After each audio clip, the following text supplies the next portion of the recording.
I guess first off, to start this video, I just wanted to say, I guess not say, but send my condolences to all the victims of the Astrofest um, um, tragedy. I guess I would. Yes, it was a tragedy, for sure. All the victims and all the people that were in the crowd that witnessed it. Maybe they didn't die, but they're traumatized for life from what they saw that night. So I just want to send all my condolences and all my prayers to those people. It's a crazy time. It's a lot of things going on. The news, the news covering everything, and you're just seeing it all over YouTube. There's a lot of people on TikTok giving out like their I guess survivor testimonies and stuff. News is covering it's everywhere, and it's a big deal. I think it's gonna change a lot of things too. It's gonna change how concerts are covered. It's gonna change the security. It's gonna change how it's just gonna be a totally different thing, bro. It's just kind of like I was almost um, and I don't want to offend anybody with this comment, but I was kind of comparing it almost to like 9/11 and how before 9/11, I mean, I was born in 2000, so I'm not going to remember, but from my mom and everybody else has told me that, and from videos that I watched, the security was a lot more lax before 9/11 happened, and then after 9/11, now you got TSA and it's strict, and you got all these type of security measures you got to go through in the airport.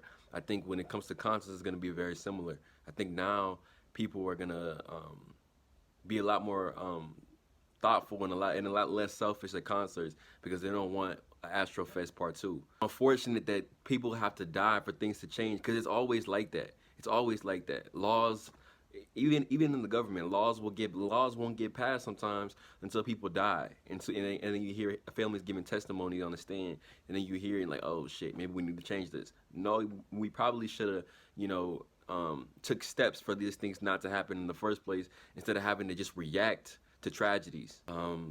I saw Travis's apology video. I'm not gonna lie. I'm not gonna say this man's a devil worshiper or anything, or that he knew or that he was planning on this happening.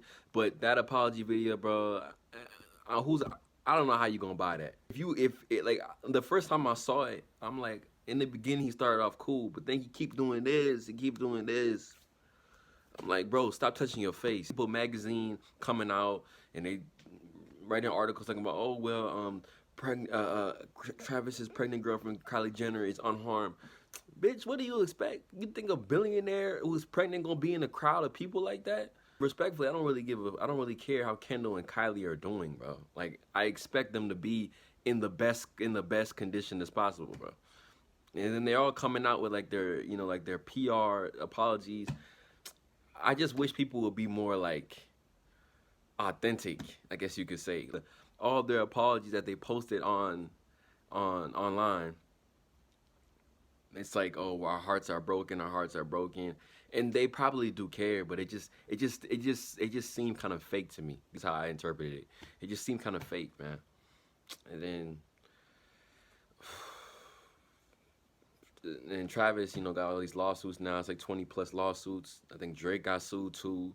Um, in my opinion, man, I think there's nobody to blame more than Live Nation and NRG Park. I don't know if they're the same thing, but they should get more blame than anyone, including Travis and Drake. So as just a performer, the man, there's no way he's gonna be able to know what's going on. And if you see people passing out, you see them getting help. Passing out is a normal thing at concerts, and especially at his concert with all the raging and stuff that he promotes, it's kind of a normal thing. So I'm assuming that I'm just trying to look at it from his perspective of where he was on stage. If I see people passing out, but I see help coming in to help them and to get them assistance, um, I don't know. I can understand him wanting to keep going because at least because as a performer, I know, okay, they're being taken care of.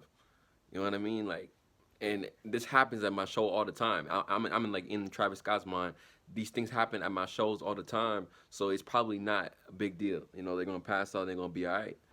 What he didn't know was there's a whole another situation. People were actually getting crushed to death, which to me is crazy. I wasn't even there, but just thinking I'm just trying to think about what happened, bro, and I was trying to like visualize it, and that shit just pain. Like that's a painful ass death, bro. Like you getting stepped on, and I heard one of the kids is like 9. He's like in the hospital now. He has like brain damage and his organs are like destroyed. And, like I'm like, bro, it's just an unfortunate event, but NRG Park and Live Nation, to me, should we blame the most for this? Because it's like, y'all did not prepare at all. Out of just like the concert itself, I think like people were talking about how they only had like 2 water stations for like thousands of people. Like, how the fuck y'all gonna do that? It's clear that this event wasn't set up for 50,000 people. It wasn't set up for the amount of people that were there. The fans was acting reckless. Nobody was prepared, bro. That like this, it really could have been avoided. It really, really could have been avoided with better preparation.